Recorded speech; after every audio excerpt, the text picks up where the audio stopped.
So Josh has a 2016 Hyundai Tucson. He wanted the interior ambient lights in the footwell. He chose blue, and so this is our first attempt. We're going to install these lights today and see how it goes. One of the first things you'll do is remove the air duct from over the battery.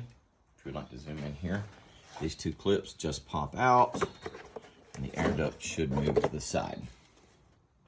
Remove the positive battery cable with a 10mm socket. Just loosen that, pop the battery cable off, and your car is now unpowered. I highly recommend having an interior trim removal tool other than just a screwdriver or a knife, because these are designed to get into angles. Next step is to remove the shift lever boot and the shift lever knob itself. Putting this prying underneath will remove the shift lever boot. Pulling from the front and pulling straight up will remove the shift lever boot and knob. The next step is to remove the center console cover. There are 8 clips here and along down to the front. The best thing to do to get leverage is to spread the console apart to get your tool in here, get it started, and then you can remove as you go down.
This is the view with the console cover removed and all of your wiring accessible. Is the kick panel removal on the front of the console. Again, working your tool into underneath the panel and finding the clips and just disconnecting the clips, and that should come right out. And we'll do the same procedure removing the front kick panel on the passenger side. So the next step, we're going to drill holes in this, which was the front part of your console where your auxiliary power supplies are.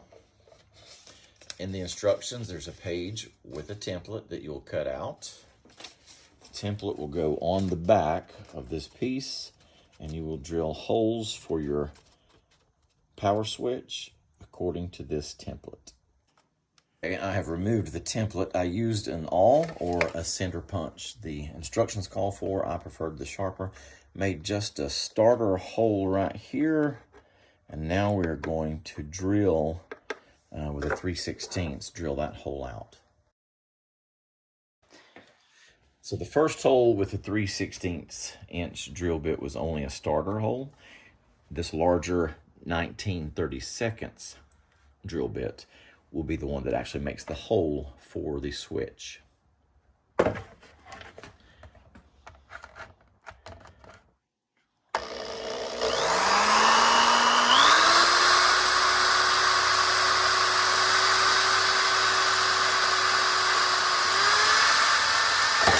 So our hole is drilled for our power switch. We're going to insert the power switch. We're going to feed it through the hole. You will want the orientation of the power switch to be with the little illustrated person sitting upright. So proper orientation. We'll feed the cord through the back. and this will snap in to this position. So the next step is to drill holes in the plates from the front console. This is where the lights will actually mount inside the car. The instructions have included a template for this as well. So we're going to punch holes here, and we will be drilling using a 3/16 inch drill bit for these holes. I've used the template to make 3 punch holes.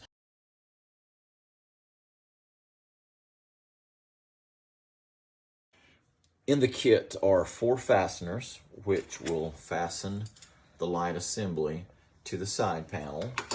On this side, you need a ruler that measures in millimeters. And we're going to take side cutter pliers, and we're going to take 3 millimeters off of one of your fasteners, which will go in the forward position on the panel. So we have clipped one of our fasteners. The fasteners will go here. Make sure that your power point is pointing downward, and the light will go on this panel. One thing we're doing differently from the instructions is the instructions call for a 3/8 inch drill bit for this power, which will come through this hole to connect to the light itself. It seems like a little bit of overkill, like that's going to be a lot bigger hole than we need. So we're using a 1/4 inch drill bit to make the hole for this power line.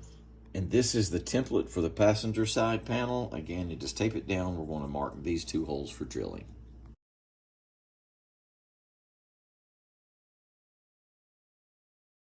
Okay, so we have now mounted both lights according to the instructions.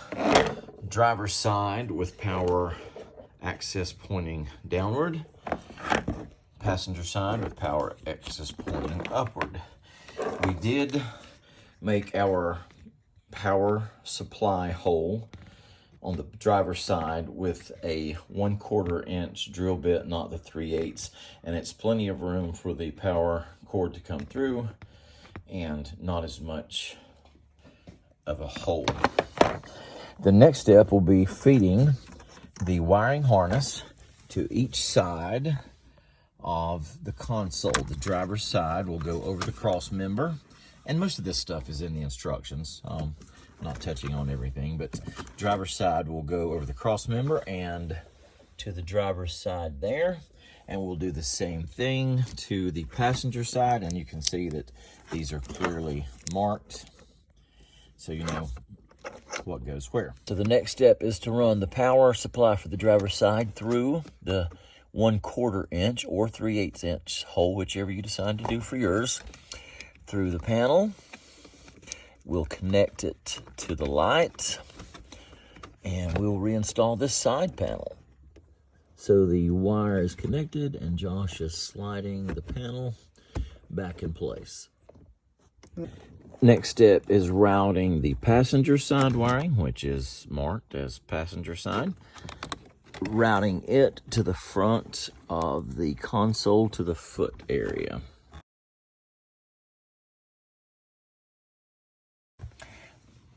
So this is how we access the electrical system of the car. These are provided with the kit. They're called T-taps. You put a wire through it, you close it onto the wire, and it accesses the power. There are 2 of those. You either have a 12-pin or a 16-pin connection for your car. Ours is the 12-pin. The instructions tell you how to count. Basically, ours starts from top right at 1 and counts over to 6, and 7 through 12 is on the bottom. This one is telling me to access the red wire and the blue wire. So we will put these T-taps into those wires. I'm going to put that wire, we're going to lay it in that pocket right there. And when we close this down and put pliers on it, it is going to cut into that wire.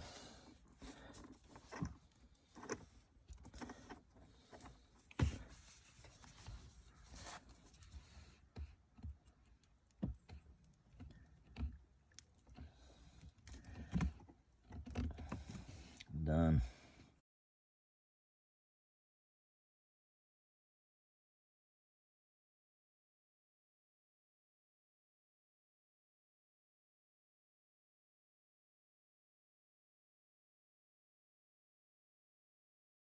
So the instructions tell me to connect the white wire to the first crimp I made, which is in the number 4 selection. Again, follow the instructions with your kit to make sure you're doing it right. And then the white/gray wire go into the second crimp I made, which is the blue wire. And they just connect like so. Just taking a minute and using the provided zip ties to secure the wiring harness to the console cross member, just to make sure they don't go anywhere. So here's our tray, console tray with the switch installed. Power cable here, we're going to connect the power to what we've just spliced in. So you're now connected to your power switch, and we will just connect everything here back the way it was. So we have connected all of the connections that we previously undid. Each power outlet is connected, the 12 pin, which is navigation and all others, and our switch is also connected. So we're ready to put the forward tray back in position.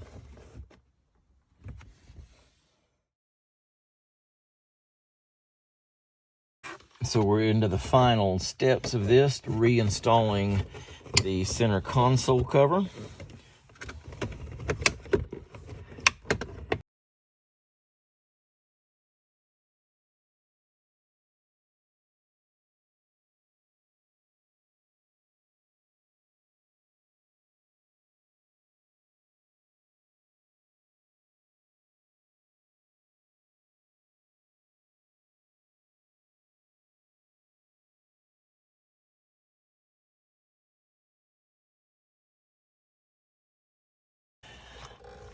And of course, the last part is to reinstall the shifter knob and shifter boot, which just slides down over the top of it. Right, Josh? Yeah, it might be easier to kind of slide one side in first and then...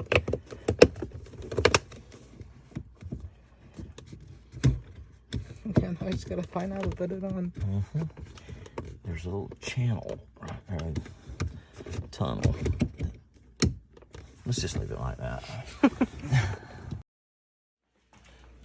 So we've got everything connected in there. Everything is completed down to the last couple of steps of just replacing our battery cable and back to the 10mm socket to tighten that down. Yours may be different. This is a 10. And the last part of this one is just replacing the clean air duct and a couple of pins. In this one, we're ready to test and see if our lights work.